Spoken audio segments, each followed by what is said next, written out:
From The Australian, here's what's on the front. I'm Claire Harvey. It's Wednesday, September 17, 2025. The former US Secretary of State says China is playing a great game in the Pacific. Kurt Campbell told the National Press Club on Tuesday Beijing is relentless in its interference in Australian initiatives in the region and could be behind a delay of a new security pact with Papua New Guinea.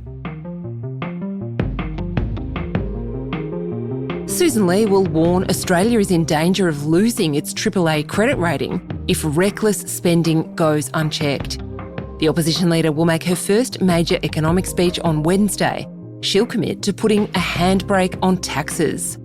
Those stories are live right now at theaustralian.com.au. It seems like an odd trip to take.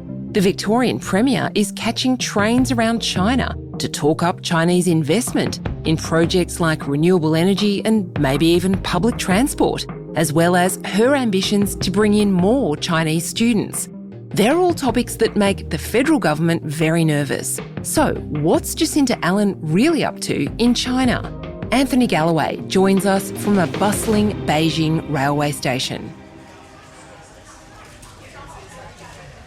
We've just spent the last 24 hours in Beijing after Jacinta Allan touched down and about to catch a train, a fast train to Nanjing, where she will visit a school and meet. This is The Australian's Victorian political editor Anthony Galloway. He's at a train station in Beijing. Of course he is, with the state's Labor Premier, Jacinta Allan. And then we're going to catch another fast train to Shanghai, so it'll be a long day. Allan is whizzing around China in honour of a new strategy she's just released, all about closer ties with China, including more international students and bigger investment in Victoria. She's already announced fast-tracking a $435 million solar battery program funded by a Beijing company to be built in Victoria's northeast. Plus, now there's talk she'll allow Chinese investment in Melbourne's suburban rail loop. The timing is weird. Just a fortnight ago, Allan's predecessor, Daniel Andrews, a fellow member of the socialist left faction, embarrassed the federal government by showing up at Xi Jinping's giant military parade when Australia's own ambassador had pointedly stayed away. Welcome to China. 我来自澳大利亚。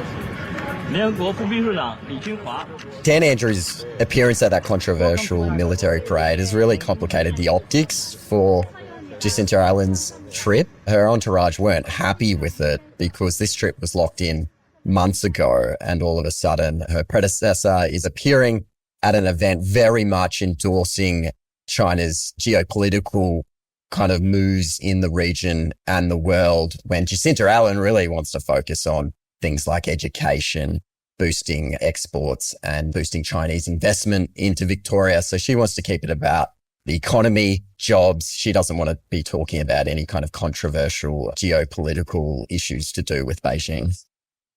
It's an important opportunity to strengthen the relationship with China because it means focusing on jobs for working people and Victorian families. And that's exactly what we'll be doing this week while I'm in China. When Dan Andrews was striding up and down red carpets with Vladimir Putin and Kim Jong-un, it seemed like a bit of a throwback to a more innocent time when premiers of states in Australia thought that engagement in China on the economy or on anything else was a universally good thing. It's much more complex now, though, isn't it? It is much more complex. It's really stark during this trip. I just get the sense from the Victorian Premier that she doesn't want to talk about any of those other issues. But the fact is, under the Chinese system, that they do like to intertwine the economy and national security issues. But that's not what Jacinta Allan wants to do. It gets complicated when she's talking about boosting the amount of Chinese investment into high-tech industries in Victoria. So this China strategy that she released talks about things like that, talks about helping Chinese investors navigate the process of the Foreign Investment Review Board. I want to see Victoria as the first port of call for Chinese businesses to innovate and invest. That kind of talk may set her on a collision course with Canberra, because obviously agencies in Canberra are kind of reticent for Chinese investment into any kind of sensitive technologies. Yeah, there's a lot of concern at a federal level about critical infrastructure investments by China and about kind of anything that is adjacent to critical infrastructure. You know, that term is up for definition, I guess. So how much of what Jacinta Allan wants to do is actually going to be able to be achieved? Can she persuade the Foreign Investment Review Board to do something it's sceptical about? I mean, they can help explain it, but at the end of the day, you would think the Treasurer and the people that oversee the FIRB process, with the advice of agencies like ASIO, will make their decisions regardless of anything that Victoria thinks. I mean, the other issue where Jacinta Allan is potentially out of step with Canberra is she's saying it's all about education. She wants to boost the number of Chinese students studying at Victorian universities and vocational centres. But the Albanese government has a cap of 270,000 that they put in place for 2025. Last month, they announced an additional 25,000 placements, but that's only for universities who are, one, boosting student accommodation, and two, engaging in Southeast Asia, not China. So Canberra wants more students from Southeast Asia, probably less from China, to kind of improve that balance, given there is already so many Chinese students studying in Australia, particularly in some of those Melbourne universities. So the key part of her strategy may be a bit out of alignment with where Canberra wants to head.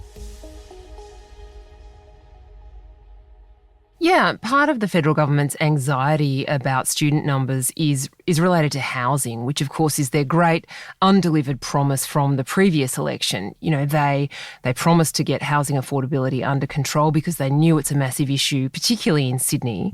They haven't got there yet. And the influx of migrants is one of the causes of housing price increase, of course, as all other population pressures are. How hot is that in Victoria, though? I mean, is housing hot enough in Melbourne, where, of course, the property market's very different, to make this something that Jacinta Allan would be worrying about, or not? Is the goal of propping up the education sector, you know, does it override that concern? It seems to override it for Jacinta Allan. As you say, the property market in Melbourne's a different story to, say, Sydney, but it's really heating up in Victoria the past few months. And I think that need to provide student accommodation stock is just as relevant in Melbourne as anywhere else. I will always say yes to international students, and I'm not going to be deterred, because it's so important. It's so important. It means jobs, it means opportunities, particularly for regional kids. She is really talking about regional Victorian universities. So that may be perhaps where she's heading, kind of changing that balance between less overseas students at Melbourne unis, more in some of those regional campuses. So she could be heading there.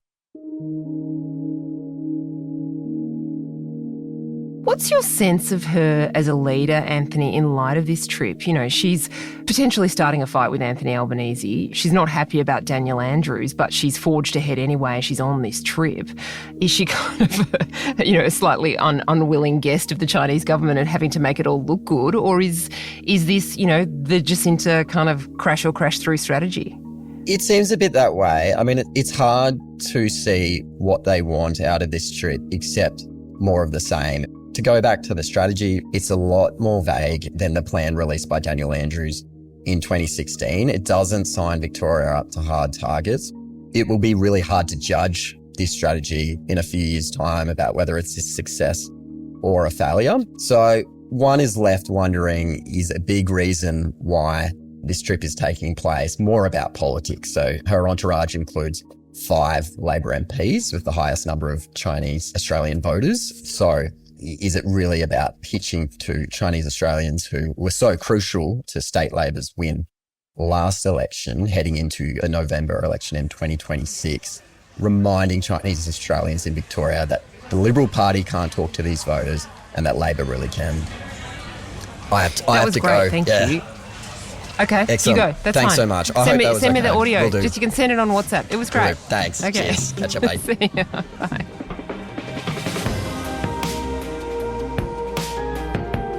And then he was gone. Anthony Galloway is the Australian's Victorian political editor. He's been in the job just a couple of weeks and is already smashing out the scoops, including a story that brought down the president of the Victorian Liberal Party. You can check out his reporting anytime at theaustralian.com.au.